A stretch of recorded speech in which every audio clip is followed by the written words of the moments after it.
Hello everyone, आप सबका educational justice पे फिर एक बार स्वागत है।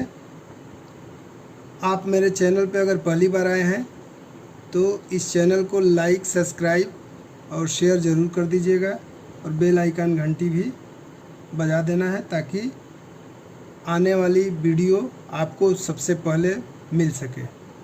तो आज हम लोग संख्या पद्धति यानी नंबर सिस्टम के बारे में पढ़ेंगे कि नंबर सिस्टम क्या होता है। तो नंबर सिस्टम यानी कि 0, 1, 2, 3 आदि को हम संख्याएं कहते हैं एवं संख्याओं को लिखने तथा संख्याओं के नामकरण को व्यवस्थित करने की विधि को संख्या पद्धति कहते हैं। यहाँ एक चीज़ हमें समझ लेना है, संख्या एवं संख्यांक या अंक किसे कहते हैं। तो संख्या क्या होता है? संख्या जो गिना जा सके, जिसमें गिनने की बात आए। जैसे मेरे पास ये कुछ गोटियां हैं तो इसको जैसे गिनते हैं 1, 2, 3, 4, 5, 6 और 7, यानी ये 7 जो मैं गिना हूँ तो ये संख्या है। जो काउंटिंग किया वो संख्या है और इस संख्या को जिस संकेत द्वारा लिखेंगे उसे संख्यांक या अंक कहते हैं। यानी गिनी गई गोटी संख्या है और जब इसको लिखेंगे तो ये हमारा संख्यांक या अंक होगा। अब संख्याओं के प्रकार को जानते हैं। संख्याएं कुल 12 प्रकार की होती है। प्राकृतिक संख्या, नेचुरल नंबर, पूर्ण संख्या, होल नंबर, पूर्णांक संख्या, इंटीजर नंबर, सम संख्या, इवन नंबर, विषम संख्या, ऑड नंबर, भाज्य संख्या, फैक्टोरियल नंबर, अभाज्य संख्या, प्राइम नंबर, सह-अभाज्य संख्या, को प्राइम नंबर, परिमेय संख्या, रेशनल नंबर, अपरिमेय संख्या, इरेशनल नंबर, वास्तविक संख्या, रियल नंबर और काल्पनिक संख्या, इमेजिनरी नंबर। तो हमारे मुख्य दो जो है यही वास्तविक संख्या और काल्पनिक संख्या है। वास्तविक संख्या में ये सभी आ जाते हैं और काल्पनिक संख्या जो कल्पना की जा सके। अब इन संख्याओं को हम विस्तार से समझेंगे। प्राकृतिक संख्या जैसे कि नेचर से, बिल्कुल प्राकृतिक रूप से। प्राकृतिक संख्या को प्राकृतिक संख्या क्यों कहते हैं? जैसे आपको चोट लगते ही एक मुंह से आवाज़ निकलती है, तो उसी तरह जैसे ही काउंटिंग करने के लिए बोला जाएगा आपको, यानी गिनने के लिए बोला जाएगा, तो तुरंत 1, 2, 3, 4, 5 से शुरू करते हैं। यानी वह संख्याएं जो गिनती के प्रयोग में किया जाता है, जैसे 1, 2, 3, 4, 5, 6, 7, 8, 9 तक तो हमारी संख्याएं हैं, लेकिन ये इन्फिनिटी तक है। इसको n द्वारा प्रदर्शित भी करते हैं, लेकिन ये प्राकृतिक संख्या है तो 1 से 9 तक की है। उसके बाद हमारा अगला आता है, इसीलिए इसको प्राकृतिक संख्या कहते हैं। अगले नंबर पे आएगा पूर्ण संख्या, होल नंबर। यानी जब हम प्राकृतिक संख्याओं में शून्य को भी शामिल कर लेते हैं तो वह पूर्ण संख्या कहलाता है। यानी शून्य शामिल हो गया। प्राकृतिक संख्या में 1 से 9 तक की संख्याएं आई, जैसे 1, 2, 3, 4, 5, 6, 7, 8, 9, और जब इसमें शून्य लग जाएगा तो 1 के बाद शून्य लगा करके 10, 11, 12 ऐसे संख्याएं बढ़ जाएगी, यानी वो होल नंबर हो जाएगा, यानी वो पूर्ण संख्या हो जाएगी। तो ये शून्य से लेकर के इन्फिनिटी तक होता है और इसे W द्वारा प्रदर्शित करते हैं। उसके बाद आता है पूर्णांक संख्या। यानी मेरा प्राकृतिक संख्या हो गया और पूर्ण संख्या हो गया। अब पूर्णांक संख्या वह धनात्मक, ऋणात्मक तथा शून्य से मिलकर बनती है, जिसे 3 भागों में बांटा गया है। यानी पूर्णांक संख्याएं सभी धनात्मक संख्याएं, सभी ऋणात्मक संख्याएं तथा शून्य से मिलकर बनी होती है। इसमें धनात्मक पूर्णांक संख्या जो 1 से लेकर अनंत तक के सभी धनात्मक संख्याएं धनात्मक पूर्णांक होती है। उसी तरह ऋणात्मक पूर्णांक संख्याएं ये 1 से माइनस, यानी वो ऋणात्मक संख्या होती है इसमें। तो ऋण 1 से लेकर के ऋण अनंत तक की सभी ऋणात्मक संख्याएं ऋणात्मक पूर्णांक संख्याएं होती हैं। उसके बाद एक होती है उदासीन संख्या, वह संख्या जिस पर धनात्मक या ऋणात्मक का प्रभाव न हो, अर्थात शून्य को उदासीन संख्या कहते हैं। शून्य में ऋण और धन उदासीन रहता है, इसलिए इसको उदासीन भी कहा गया है। इसको हम लोग यानी पूर्णांक संख्याओं को एक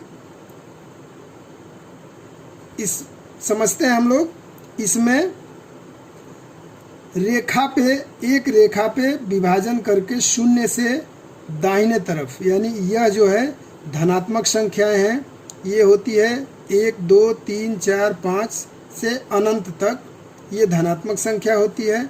उसके बाद शून्य से -1 -2 -3 -4 -5 से लेकर के अनंत तक की ऋणात्मक संख्याएं, और बीच में ये जो शून्य है जो उदासीन है, ये सभी हमारी पूर्णांक संख्याएं हैं। यानी जो भी इसमें शून्य और धनात्मक सभी संख्याएं और ऋणात्मक सभी संख्याएं मिल करके पूर्णांक संख्या यानी ये पूर्ण हो जाती हैं।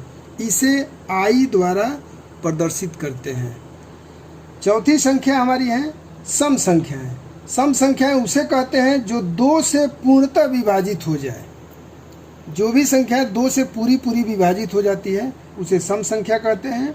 जैसे 2 4 6 8 10 वो सभी अनंत तक, ये सब पूर्ण संख्याएं हैं जो 2 से विभाजित होती हैं। अगला है विषम संख्याएं। विषम संख्याएं उसे कहते हैं जो 2 से पूर्णतः विभाजित न हो। जैसे 1 है, 3 है, 5 है, 7 है, 9 है, 11 है, ये विषम संख्याएं हैं।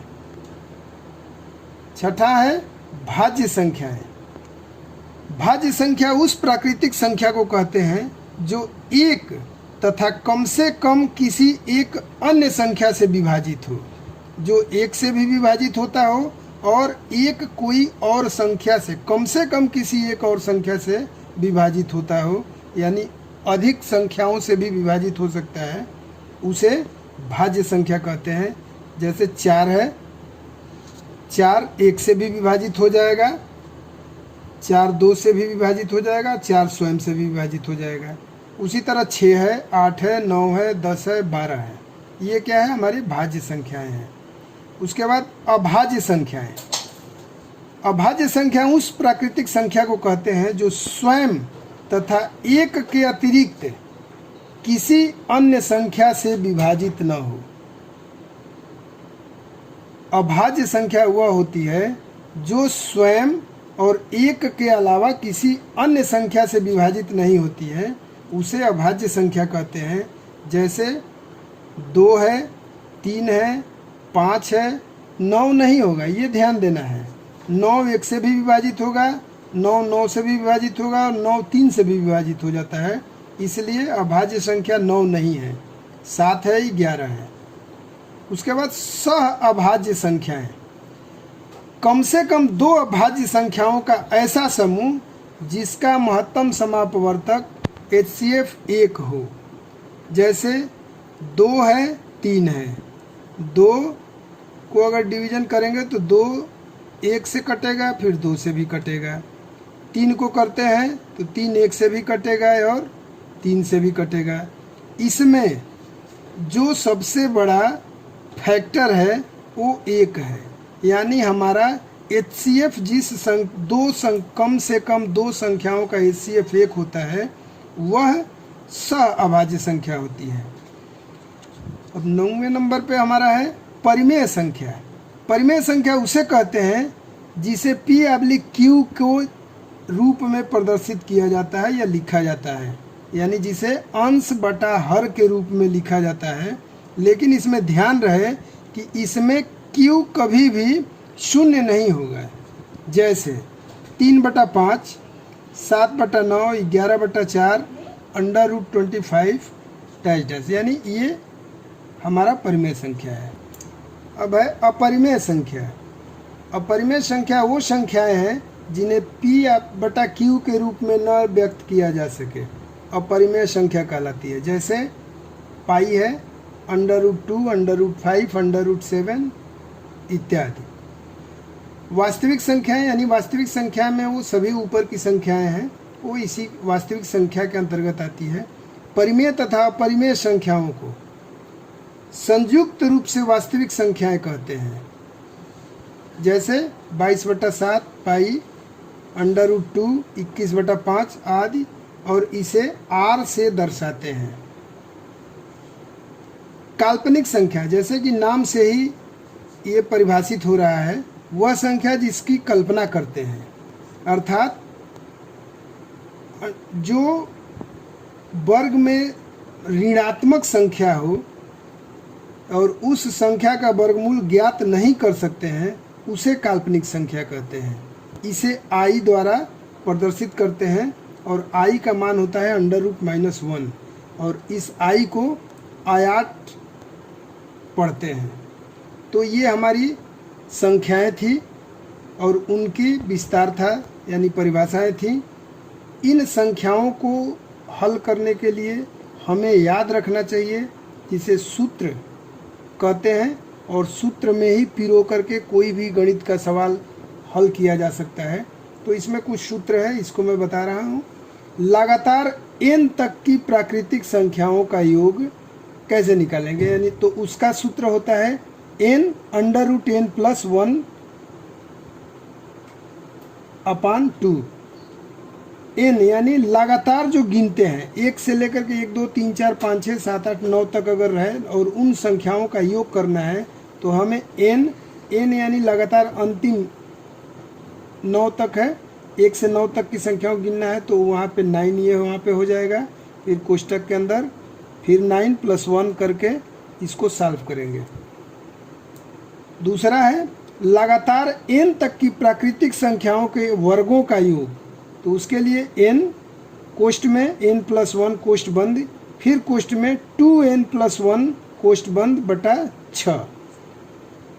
तीसरा सूत्र है लगातार n तक की प्राकृतिक संख्याओं के घनों का योग, वो मझोला कोष्ठक, फिर n, फिर बड़ा कोष्ठक के n+1 कोष्ठक बंद बटा 2, फिर मझोला कोष्ठक स्क्वायर। लगातार n सम संख्याओं का योग कैसे निकालेंगे, तो ये हो जाएगा n+1। लगातार n विषम संख्याओं का योग कैसे निकालेंगे, तो वो हो जाएगा n का वर्ग। आज हम लोगों ने संख्याओं के बारे में पढ़ा। आप हमारे एजुकेशनल जस्टिस चैनल पर अगर पहली बार आए हैं तो हमारे चैनल को सब्सक्राइब, लाइक और शेयर ज़रूर कर दीजिएगा। आइकॉन बटन भी दबाने का कष्ट कीजिएगा। धन्यवाद।